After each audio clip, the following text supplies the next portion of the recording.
ना कुछ उसकी प्रभुताई पर हम अपनी नाक कटा डाले।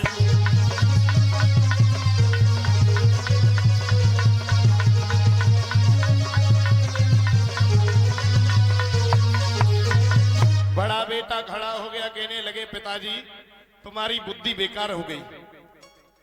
अरे जो जूठा मीठा ग्वालों का खाता रहा, नंद के घर गायों से गुजर चलाता रहा, ऐसे अनजाने लड़के को हम अपनी बहनें दे दें जिसका ठीक से प्रमाण भी नहीं है कि वो नंद का है या वसुदेव का है। अब नहीं, ऐसा नहीं होगा, ऐसा नहीं होगा। और कहने लगा अगर मेरे आगे ये छलबल की बौछारें फल गई तो एक एक का सर कलम कर दूंगा, सबको मार दूंगा। और पैर पटकता हुआ वहां से चला गया। जमाना बदल गया साहब। अब पिताजी की बेटा नहीं मार रहा, वो बड़ा खुशी बाप होगा जिसकी औलाद शाम को अपने पिताजी से ये पूछ लेती हो कि आपने खाना खा लिया या नहीं, बस और कुछ नहीं, केवल इतना ही पूछ ले कि तुमने खाना खाया या नहीं खाया। ये भी पूछने वाले अब नहीं है, खा लो तो खा लो और नहीं चले जाओ। क्यों? क्योंकि दशा बहुत बुरी हो गई है। क्या बुरी हुई है? जो दुनिया में बड़ी बुरी दशा भई, एक गानों बड़ो सुंदर सो गाओ कि ऐसी बुरी दशा हरि नामन की जा कलयुग में भैया ऐसी।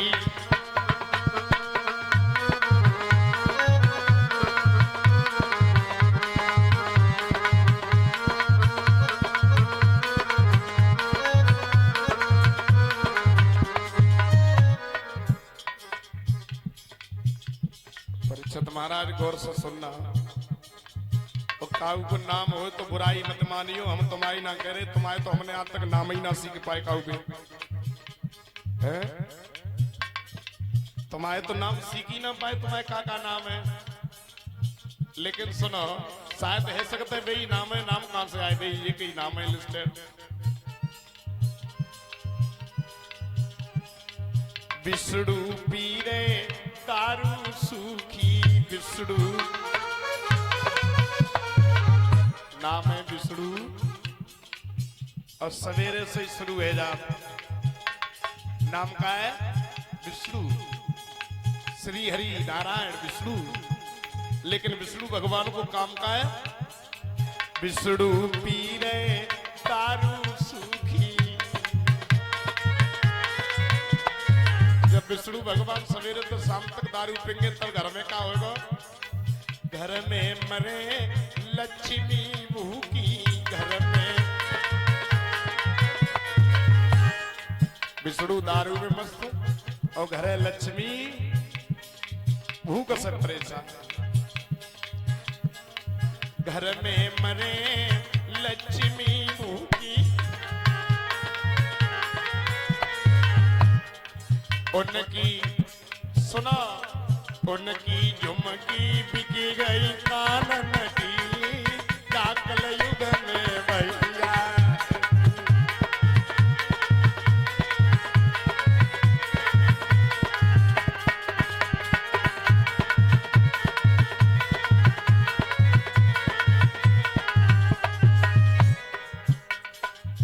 नामन की दशा बता रहा हूं, नाम रखे लेकिन नाम जैसे गुण ना एक।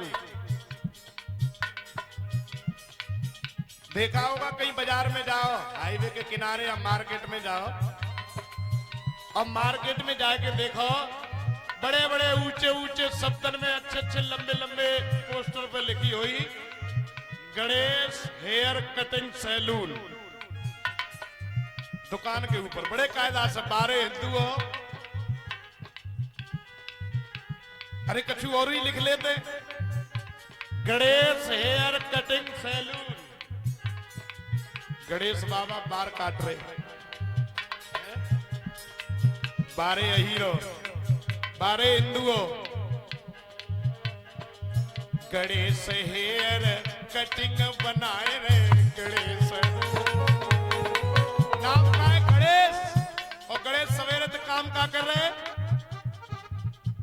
जैसो नाम वैसो गुड़ नहीं। गणेश हेयर कटिंग बनाए रे और शंकर गधा चराई वे जाए रे शंकर। और गोरा गोरा मोदी गाड़ी रही धानन की जाकल युग में भैया गोरा।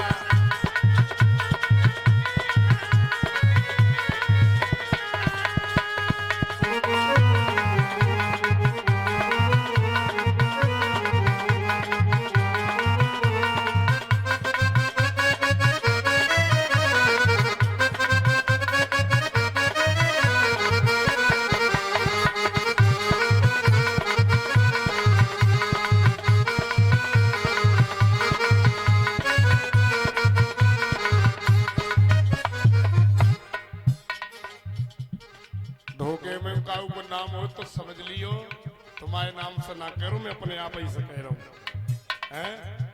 और क्या लिख रहे? रामचंद्र रिक्साखू जोते। नाम है रामचंद्र लेकिन सवेरी निकल जात काम कर रहे रिक्शा चला रहे। रामचंद्र रिक्साखू जोते और श्री कृष्ण कोठिन पोते।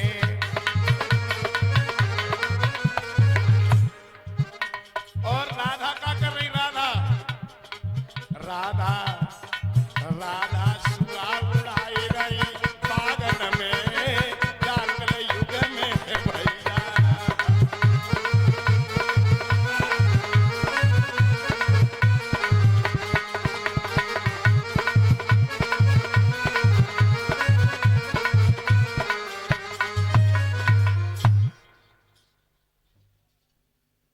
यथा नाम तथा गुण, लेकिन अब ऐसा नहीं है। अब तो जो जा सके पे सो ठीक ही है। धीरे धीरे धीरे धीरे महाराज भीष्मक ने जब विवाह संपन्न नहीं हुआ तो वो रुकुम भाग करके अपने घर आया। घर आते ही आते अपने साले के लिए पत्र लिख दिया। अपने साले के लिए पत्र लिख दिया, शिशुपाल के लिए। और शिशुपाल के लिए पत्र लिख करके उसमें लिखा, चंदेली के राजा शिशुपाल सादर चरण स्पर्श। आगे समाचार यह है महाराज, मैं अपनी बहन रुक्मिणी का विवाह तुम्हारे लिए करना चाहता हूं। शीघ्र समय अनुसार आप बारात लेकर के आ जाइएगा और होशियारी से आना, क्योंकि यहाँ कन्हैया भी आएगा।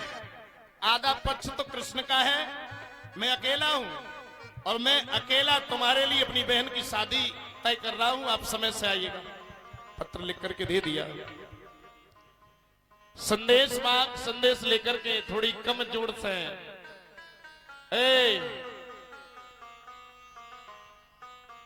महाराज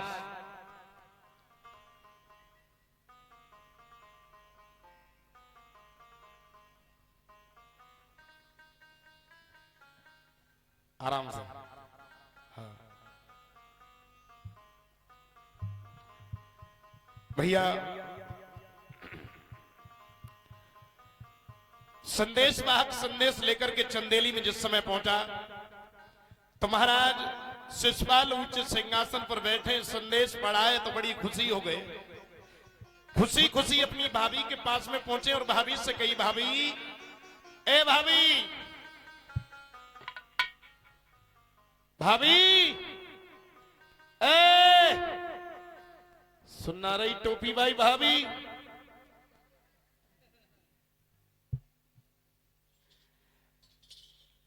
भाभी हमें दूल्हा बनाओ। दूल्हा? न कहीं से लगन आई, न कहीं से कोई तिलक आयो, न कहीं से कोई बात आई, न घरे बेटी भाई आए, न कोई बिचौलिया हो, कुछ ना हो, कहां से आएगी शादी से तुम्हें दूल्हा बनाओ? तुम्हें मालूम नहीं है, हमें दूल्हा बनाओ।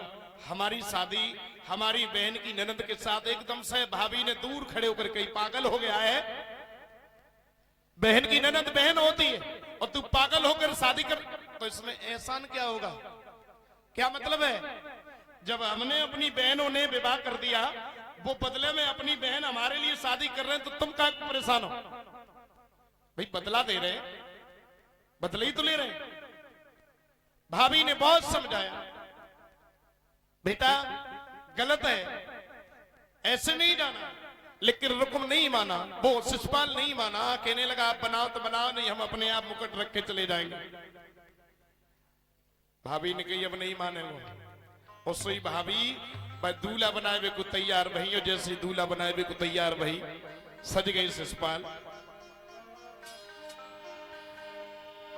काजल लागी दीन तिवर के नैन दिखाई दो बट्टा, बट्टा शीशा काजल लगाओ और काजल लंबो कर दो थोड़ो बाहर के लिए, लला नजर ना लग जाए, और शीशा दिखाओ। काजल लागी दीन दिवर के नैन दिखाई दो बट्टा, वादवे दूल्हा एक नारी पड़े को रट्टा।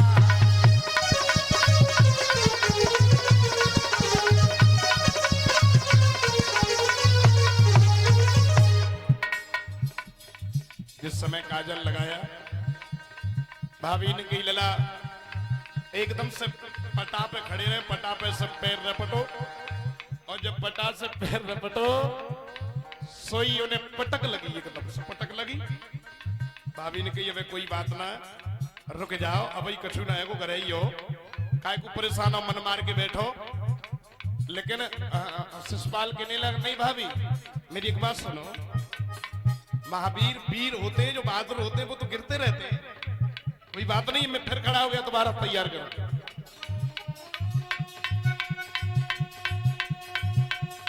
काजल लागी दीन दिवर के नैन दिखाई दो बट्टा, वादवे दूल्हा एक नारी पड़े गो रट्टा। लेकिन महाराज बिलैया घर में रोई रही है, देखी दशा बिल्ली की बात, देखी दशा बिल्ली की बात, एक कदम खिसियाई गई है,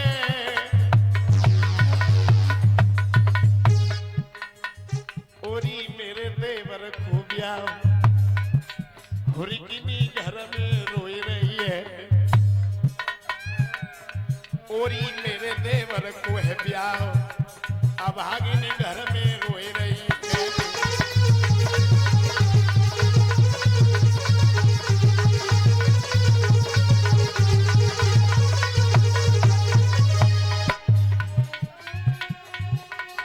घर में रोई रही है रे, हुरकिनी घर में रोई रही है रे, हुरकिनी घर में रोई रही है।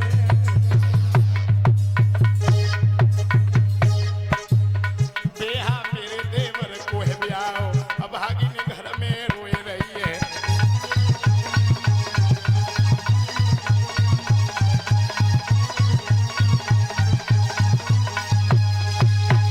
भाभी ने जैसी बिल्ली को रोबत वो देखो,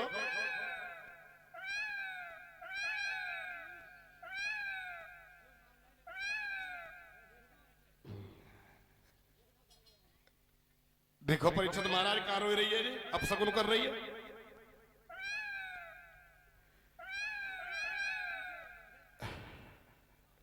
भाभी ने बिल्ली को बड़ी बुरी बहुत कही, लेकिन शिशुपाल ने कही भाभी क्यों अब शकुन में फंसी हो, जाने दो, लेट बारात शादी के 7-8 दिन पहले ही शिशुपाल बारात लेके कुंडनपुर में पहुंच गया। इत तो तैयार रहे, तो खुश रहे, पहले से अपने अपने तंबू लगा के रहने लगा। उधर रुक्मणी को मालूम पड़ गया कि मेरे भैया का साला मुझे विवाह करने के लिए आ गया, खाना पीना छोड़ दिया, बेचारी घर में बैठी बैठी रोती है। एक दिन रो रही है, तब तक एक ब्राह्मण देवता का आना हुआ। पंडित जी ने पूछ लिया बेटी क्यों रो रही है, रुक्मणी कहने लगी महाराज मेरे भैया का साला मुझे विवाह करने के लिए आ गया है और मैं कभी भी उससे शादी नहीं करूंगी, मर जाऊंगी लेकिन विवाह नहीं करूंगी। क्या चाहती है? रुक्मणी कहने लगे महाराज अगर चाहते हो मेरी मदद करना तो भगवान कन्हैया के पास मेरा पत्र भेज दीजिए, संदेशा उन्हें सुना करके आ जाइए।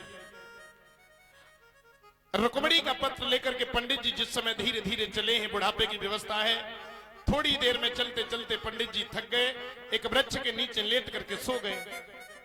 लेकिन भगवान ने योग माया के द्वारा पंडित जी को वहां से उठा करके अपनी बगिया में लेटा दिया। शाम को पंडित जी जागे, सामने बड़े बड़े ऊंचे ऊंचे भवन देखे, द्वारपालों से पूछ लिया महाराज कौन सा नगर है? द्वारपालों ने कह दिया ये द्वारका है, मुझे कन्हैया से मिलना है, सीधे चले जाओ। ऊंचे सिंहासन पर बैठा होगा, माथे पर चंद्रमा मतलब मोर पंख का मुकुट होगा, दूर से पहचान लेना, हाथ में बंसी होगी। पंडित जी धीरे धीरे आगे बढ़े, बुढ़ापे की व्यवस्था, दूर से देखो, दूर से मालूम तो यही पड़ रहा है। लेकिन जैसी कन्हैया की शकल देखी, सूरत देखी, सोई पंडित जी वहीं बैठ गए जमीन पर और मन में सोचने लगे रुक्मणी तेने रोए रोए के वो इतो परेशान कर लो, तेने रोए रोए के हमें इतो परेशान कर दो, जहां तक इतनी दूर तक भेजो, कम से कम कछु देखती या ना देखती लड़का तो देख लेती। देखो जी बैठो डाबर जैसो ड्राम, कारो कारो रीठा रीठा, जाके हाथ के छुए चना नहीं चबे जाए, जहां पर हमारी मर जाऊंगी पंडित जी फांसी लगा लूंगी, चले जा। रोई रोई के घर भद्द हो जाने। अरे ऐसो लड़का सो इतनी दूर है के सत्य वचन है, पंडित जी सोच रहे हैं सही सोच रहे हैं।